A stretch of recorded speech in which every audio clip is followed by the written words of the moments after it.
नमस्कार, मैं हूं फरीद अली और आप देख रहे हैं हमारा खास शो दुनिया की खबर।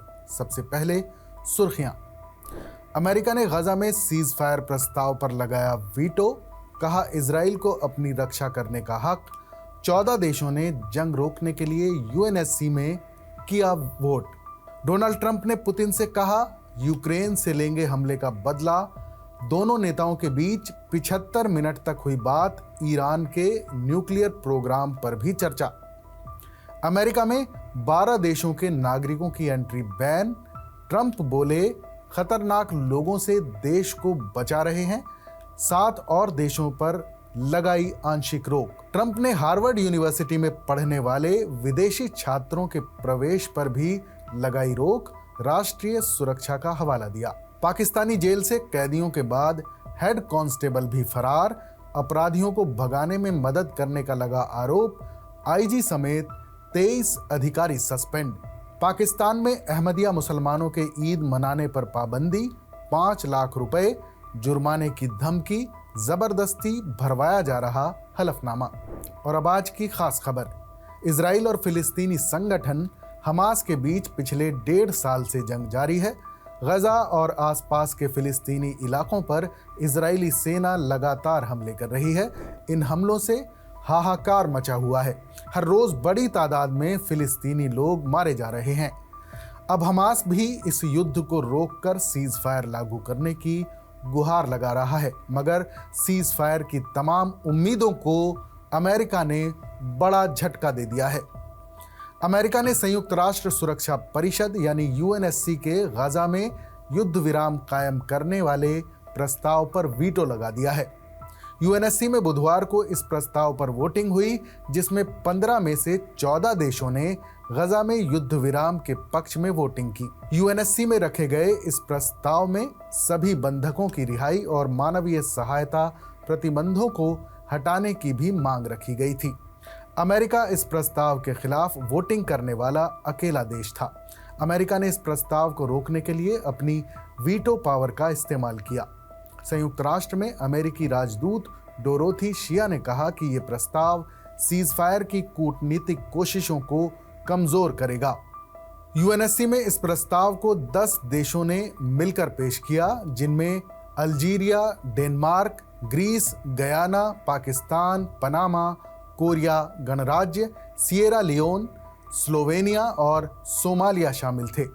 ब्रिटेन, फ्रांस, रूस और चीन ने भी सहमति जताई थी, मगर अमेरिका ने गजा में सीज फायर लागू करने वाले इस प्रस्ताव पर वीटो लगा दिया है, जिससे रोजाना इजरायली सेना के हमलों का शिकार हो रहे फिलिस्तीनियों को बड़ा झटका लगा है। यूएनएससी में वोटिंग शुरू होने से पहले अमेरिका के कार्यवाहक राजदूत डोरोथी शिया ने कहा कि अमेरिका इस प्रस्ताव के पक्ष में नहीं है और इसमें कोई आश्चर्य नहीं होना चाहिए। इस संघर्ष के शुरू होने के बाद से ही अमेरिका ने बहुत साफ रुख अपनाया है कि इजराइल को अपनी रक्षा करने का पूरा अधिकार है। डोरोथी शिया ने कहा कि हमें याद रखना चाहिए कि संयुक्त राष्ट्र ने हमास को आतंकवादी संगठन नहीं माना है। हम किसी ऐसे कदम का समर्थन नहीं करेंगे जो हमास की निंदा नहीं करता और जो हमास से हथियार छोड़ने और गजा छोड़ने की मांग नहीं करता है। अमेरिका के वीटो पावर इस्तेमाल करने की वजह से ये प्रस्ताव पास नहीं हो पाया, जबकि बाकी तमाम देश इस प्रस्ताव के पक्ष में थे। अब आपको बता दें कि ये वीटो पावर क्या है जिसका इस्तेमाल अमेरिका ने किया। वीटो पावर संयुक्त राष्ट्र सुरक्षा परिषद यानी यूएनएससी के 5 स्थायी सदस्यों अमेरिका, रूस, चीन, ब्रिटेन और फ्रांस को दी गई स्पेशल पावर है। इस पावर के तहत ये देश सुरक्षा परिषद के किसी भी प्रस्ताव को, चाहे वो कितना भी अहम क्यों ना हो, अस्वीकार यानी वीटो कर सकते हैं। इसका मतलब है कि अगर इनमें से कोई एक देश भी किसी प्रस्ताव के खिलाफ मतदान करता है तो वो प्रस्ताव पारित नहीं हो सकता, भले ही बाकी सभी 14 सदस्य देश 10 अस्थायी और 4 स्थायी इसके पक्ष में क्यों ना हो। और अब आपको बताते हैं कि अमेरिका ने सीज फायर प्रस्ताव को वीटो क्यों किया।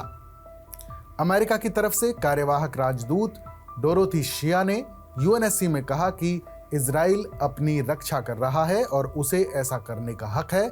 यूएन ने हमास को आतंकी संगठन मानने से इनकार कर दिया है और इस वजह से अमेरिका इस प्रस्ताव के पक्ष में नहीं है। अमेरिका किसी भी ऐसे प्रस्ताव का समर्थन नहीं करेगा जो हमास की निंदा नहीं करता और हमास से हथियार छोड़कर गजा से हमेशा के लिए चले जाने की मांग नहीं करता है। पिछले एक हफ्ते के दौरान गजा में राहत सामग्री वितरण केंद्रों के आसपास खाना बांटने के दौरान हुई फायरिंग में सैकड़ों लोग मारे जा चुके हैं। इजरायली सेना ने जीएचएफ केंद्रों को वॉर जोन घोषित कर दिया है। गजा में स्वास्थ्य अधिकारियों के मुताबिक 4 जून को अलग अलग इजरायली हमलों में कम से कम 95 फिलिस्तीनी मारे गए और 440 से अधिक घायल हुए थे। अल जजीरा के मुताबिक गजा में इजरायली हमले काफी बढ़ गए हैं। मध्य गजा और पूरे क्षेत्र में इजरायली हमले लगातार जारी हैं। इस बीच इजरायली सेना ने लोगों को गजा ह्यूमैनिटेरियन फाउंडेशन यानी जीएचएफ के केंद्रों पर जाने से मना किया है। सेना ने चेतावनी जारी करते हुए कहा है कि इन इलाकों को युद्ध क्षेत्र माना जाएगा और यहां पूरे दिन के लिए सहायता रोक दी गई है। और अब बात चीन के बढ़ते परमाणु हथियारों की। खबर है कि चीन आजकल हर 5 दिन में एक परमाणु हथियार बना रहा है। दरअसल ये खुलासा जापानी थिंक टैंक की एक रिपोर्ट में हुआ है। इसके मुताबिक पिछले 5 साल में चीन ने 360 परमाणु हथियारों का निर्माण किया है, वो भी बेहद गुपचुप तरीके से। चीन के पास परमाणु हथियारों की संख्या अब 600 को पार कर चुकी है। इस रिपोर्ट में कहा गया है कि दुनिया भर के देश अपनी परमाणु ताकत बढ़ाने में लगे हैं। जहां ईरान नया परमाणु संपन्न देश बनने के लिए तैयार है, वहीं पहले से परमाणु संपन्न देश अपने परमाणु जखीरे में दिन ब दिन और ज्यादा इजाफा कर रहे हैं। एक जापानी थिंक टैंक के अनुमान के मुताबिक 9 देशों के तैयार परमाणु हथियारों की संख्या पिछले साल के मुकाबले थोड़ी बढ़कर 9,600 से ज्यादा हो गई है। रूस, अमेरिका और चीन अपनी परमाणु ताकत को तेजी से बढ़ा रहे हैं और ये परमाणु हथियारों के आकार के मामले में दुनिया के 3 सबसे बड़े देश बने हुए हैं। इस साल मानव इतिहास में परमाणु हथियार के पहले इस्तेमाल के 80 साल पूरे हो रहे हैं। दूसरे विश्व युद्ध के दौरान जापान के हिरोशिमा और नागासाकी में अमेरिका ने परमाणु बम गिराए थे। उसके बाद से किसी दूसरे देश के खिलाफ इस तरह के सामूहिक विनाश के हथियार का इस्तेमाल नहीं किया गया है। लेकिन भारत और पाकिस्तान के बीच तनाव बढ़ने के बाद पिछले महीने बड़े पैमाने पर गोलीबारी हुई, जिससे ऐसा खतरा बढ़ गया था। लेकिन ये खतरा बरकरार है क्योंकि परमाणु संपन्न देश अपने परमाणु हथियार लगातार बढ़ा रहे हैं। पिछले सालों में सबसे ज्यादा तेजी से चीन ने अपने हथियार बढ़ाए हैं। हाल ही में चीन ने पहली बार अपनी परमाणु इंटरकॉन्टिनेंटल बैलिस्टिक मिसाइल यानी ICBM DF-5B की ताकत को दुनिया के सामने दिखाया है। न्यूक्लियर हथियार ले जाने में सक्षम यह मिसाइल चीन के परमाणु प्रतिरोध यानी न्यूक्लियर डिटरेंस का अहम हिस्सा है। चीनी मिसाइल शस्त्रागार के सबसे खतरनाक और शक्तिशाली हथियारों में से एक। अमेरिका तक हमला करने की रेंज वाली ये महाविनाशक मिसाइल किसी भी विरोधी को तबाह कर सकती है। चीन का परमाणु कार्यक्रम पारंपरिक रूप से बेहद खुफिया रहा है।